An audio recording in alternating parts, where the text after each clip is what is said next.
අපිට බුද්ධ ශාසන අමාත්‍යාංශයක් නැහැ. අද අපි බෞද්ධයට ගිහිල්ලා මේ දුක කියන්න තැනක් නැහැ.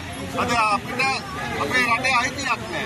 අද අපිට උතුරට යන්න පුළුවන් තත්ත්වයක් නැහැ. රටේ නායකයෙක් ගිහින් කියනවා උතුරට යන්න වෛරය වපුරන්න කියලා මේ රට කොතනින් අතර වෙනකම් අපිට හිතා ගන්න බැරි තත්ත්වයක් ඇති වෙනවා. ඒකම අද රටේ රටේ ගානක් විදාස් කරා. අද ඒකට කිසිම පරීක්ෂණයක් නැහැ. අද ඩබල් කැප් ගන්න දෙන්න ප්‍රතිපාඨය කිසිම විවිධභාවයක් නැතුව අද වාහන එපා කියලා අපේ මන්ත්‍රීවරුන්ට වාහන ගෙන්නන්න 1700ක්.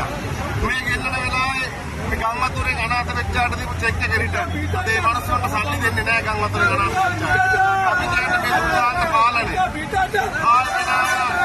සම්පූර්ණ දෙන්න ප්‍රතිපාඨයෙන් යුක්ත වෙන්නේ.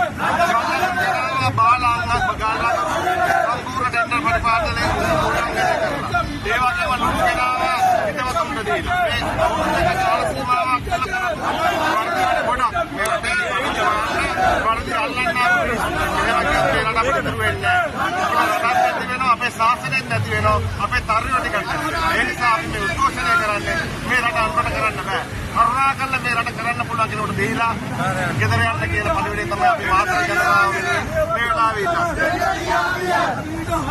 ඉන්න